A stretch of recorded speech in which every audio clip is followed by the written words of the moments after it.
We provide you the platform to turn your dreams into reality. Give wings to your aspirations with KR Mangalam University. Pakistan एक ऐसा मुल्क जो अपनी गलतियों से कभी सबक नहीं लेता। भारत के बार बार पिटने के बावजूद वो कभी नहीं सुधरता। मानो जिद और जिल्लत उसकी रगों में है। आप सोचिए, ऑपरेशन सिंदूर में मार खाने के बावजूद पाकिस्तानी हुक्मरान और फील्ड मार्शल भारत के खिलाफ जंग की गीदड़ भभकी दे रहे हैं। आज के पाकिस्तान के हालात क्या किसी से छिपे? पाकिस्तान दाने दाने को मोहताज है। आपकी टीवी स्क्रीन पर दिख रही तस्वीरें पाकिस्तानी शहरों की है, जहां आवाम आटे की हरी हरी बोरियों के लिए मारपीट पर उतारू है। दाने दाने के लिए पाकिस्तान में दंगे हो रहे हैं। आटे के लिए लगने वाली लाइनों ने पाकिस्तानियों को थका के रख दिया है। लेकिन नेता हैं कि बयानबाजी में मशगूल हैं। एक तरफ पाकिस्तान में 2 जून की रोटी के लाले पड़े हैं, वहीं दूसरी तरफ भारत पाकिस्तान को बूंद बूंद तरसाने के पुख्ता इंतजाम में जुट गया है। यही वजह है कि पाकिस्तान के नेता युद्ध का विधवा आलाप कर रहे हैं। और करे भी क्यों ना, भारत ने इस बार इंडस वाटर सिस्टम की नस जो दबा दी है। पाकिस्तान के लिए इंडस वाटर सिस्टम क्यों और कितना जरूरी है, अब इसे समझिए। पाकिस्तान में खेती के 80% रकबे के लिए सिंचाई का पानी सिंधु वाटर सिस्टम से ही आता है। पाकिस्तान में कुल अनाज उत्पादन का 90% हिस्सा इंडस वाटर सिस्टम पर निर्भर है। पाकिस्तान की 80% आबादी पीने के लिए पानी जो है वो सिंधु नदी बेसिन पर निर्भर है। पाकिस्तान की जीडीपी में इंडस बेसिन के पानी का योगदान करीब 26% है। आप सोचिए, भारत ने इस बार कितना भीषण प्रहार किया है। एक तरह से कहें तो भारत ने सिंधु रिवर सिस्टम सस्पेंड कर पाकिस्तान की आर्थिक कमर तोड़ कर रख दी है। और जब इंडस वाटर सिस्टम पर हाइड्रो इलेक्ट्रिक प्रोजेक्ट को मंजूरी देकर पाकिस्तान को भयानक परेशानी में डाल दिया है, शायद पाकिस्तान को यह दिखने लगा है कि अब उसके लिए बूंद बूंद के लाले पड़ने तय हैं। यही वजह है कि पाकिस्तान का पूरा सिस्टम पानी के लिए खून बहाने की गिदड़ भभकी देने में लगा है। बम, मिसाइल और एटम बम से हमले की धमकी दे रहा है। बहरहाल पाकिस्तान के नाकाम नेता कुछ भी बोले, इस बार तीर वाकई निशाने पर लगा है।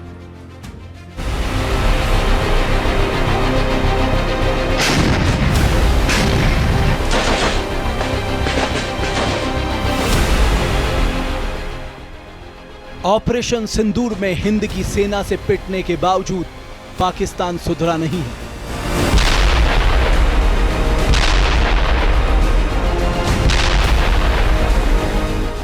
आतंकवाद को लेकर भारत ने पाकिस्तान को सख्त सबक सिखाया है। लेकिन क्या अब पानी को लेकर भारत और पाकिस्तान में युद्ध होगा? क्या दाने दाने को मोहताज पाकिस्तान की हैसियत भारत से फिर जंग करने की है? क्या पाकिस्तान सिंधु वाटर सिस्टम पर बांध बनाए जाने से बौखला गया है? सिंधु रिवर बेसिन पर डैम बनाने के प्लान से डरा पाकिस्तान जंग की धमकियां देने लगा।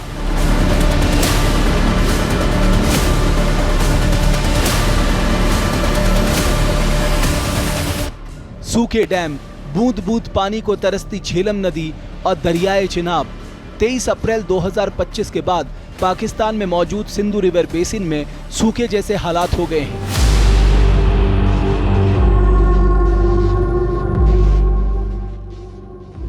और जब से पाकिस्तान ने चिनाब नदी पर भारत की तरफ से 4 डैम बनाने का ऐलान सुना है, तब से पाकिस्तानी हुक्मरान बौखला गए हैं। भारत का यह प्लान पाकिस्तान को हलक सुखाने वाला लग रहा है।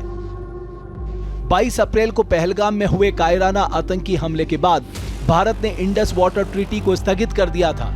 पीएम मोदी 2 टूक कह चुके हैं कि खून और पानी एक साथ नहीं बह सकते। भारत का मत एकदम स्पष्ट है। टेरर और टॉक एक साथ नहीं हो सकते। टेरर और ट्रेड एक साथ नहीं चल सकते। और पानी और खून भी एक साथ नहीं बह सकता। लेकिन वो पाकिस्तान ही क्या जो सुधर जाए। अमेरिका की सरजमी हो या फिर पेशावर और इस्लामाबाद की गलियां, फील्ड मार्शल आसिम मुनीर हो या फिर प्रधानमंत्री शहबाज शरीफ, हर पाकिस्तानी लीडर युद्ध का विलाप करता दिख रहा है। सिंधु के पानी के लिए खून बहाने और बारूदी वार पलटवार करने का दावा करने की हिमाकत सबसे पहले फील्ड मार्शल आसिम मुनीर ने की। मुनीर ने अमेरिका की सरजमी से भारत को धमकाने की जरूरत की। मुनीर ने कहा, अगर भारत ने सिंधु जल संधि को रद्द किया या इस पर बांध बनाया तो हम 10 मिसाइलों से उसे खत्म कर देंगे। सिंधु नदी भारत की निजी संपत्ति नहीं है, हमारे पास मिसाइलों की कोई कमी नहीं है। मुनीर की जुबान क्या खुली, इसके बाद पाकिस्तानी हुक्मरान पानी के लिए खून बहाने की गीदड़ भभकी देने लगे। ये पाकिस्तान के वजीर आजम है शहबाज शरीफ, लेकिन इनकी जुबान से फूट रहे बोल कहीं से भी इन्हें शरीफ साबित नहीं कर रहे। इनकी जुबान गली की गुंडे की तरह लग रही है। बड़े मियाँ तो बड़े मियाँ, छोटे मियाँ सुभान अल्लाह। एक तरफ जहां जूनियर शरीफ गीदड़ भभकी दे रहे हैं, तो वहीं दूसरी तरफ पाकिस्तानी पीपल्स पार्टी के चीफ बिलावल पानी के लिए खून बहाने की हुंकार भर रहे हैं। और ये पहली बार नहीं जब बिलावल ने हद पार की है। सीनियर लीडरों की जुबानी जमा खर्च करता देख पाकिस्तानी रक्षा मंत्री भी इस जुबानी जंग में कूद पड़े। शहबाज शरीफ के बाद बड़बोले ख्वाजा आशिफ का भी ऐसा ही भड़काऊ बयान सामने आया है। एक टीवी चैनल से बात करते हुए पाकिस्तान के रक्षा मंत्री ने अपनी हैसियत और औकात से बड़ी बात कह दी। पाकिस्तान के तमाम धमकीबाज और बयानवीर लीडर एक सुर में भारत के खिलाफ हिमाकत कर रहे हैं, पानी के लिए खून बहाने का दावा कर रहे हैं। अब इसकी वजह समझिए।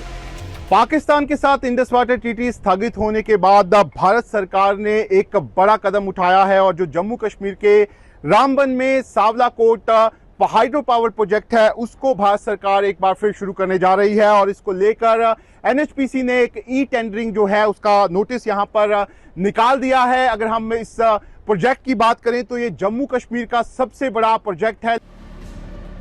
30,000 करोड़ के बजट वाले सावलकोट हाइड्रो इलेक्ट्रिक प्रोजेक्ट के ऐलान से पाकिस्तान को जोर का झटका लगा है। पाकिस्तान को अब ये साफ दिखने लगा है कि उस पर बूंद बूंद पानी की आफत आने वाली है। 23 अप्रैल को इंडस वाटर ट्रीटी के स्थगित होने के बाद से ही पाकिस्तान से गुजरने वाली सिंधु, चिनाब और झेलम नदियां सूखने लगी हैं। इसीलिए सावलकोट हाइड्रो इलेक्ट्रिक प्रोजेक्ट के ऐलान ने पाकिस्तान को डरा दिया है। ये जो प्रोजेक्ट है इससे करीब 1856 मेगावाट बिजली जो है वो पैदा होगी और इसमें करीब 30,000 करोड़ रुपए का खर्च जो है वो यहाँ पर आएगा। अगर हम बात करें इस प्रोजेक्ट की तो 1984 में इस प्रोजेक्ट की डीपीआर बनने की शुरुआत एक तरह से हुई थी, लेकिन जिस तरीके से इंडस वाटर ट्रीटी जो है वो लागू थी उसके बाद पाकिस्तान लगातार अलग अलग प्रोजेक्ट में अलग अलग तरह की ऑब्जेक्शंस यहाँ पर उठाता रहता था। ऐसे में अब जिस तरीके से यहाँ पर इंडस वाटर ट्रीटी जो है उसको स्थगित किया गया है उसके बाद ये बड़ा फैसला जो है वो यहाँ पर किया गया है।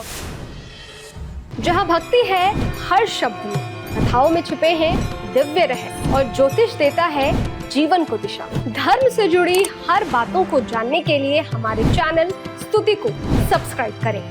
चैनल पर जाने के लिए इस लिंक पर क्लिक करें।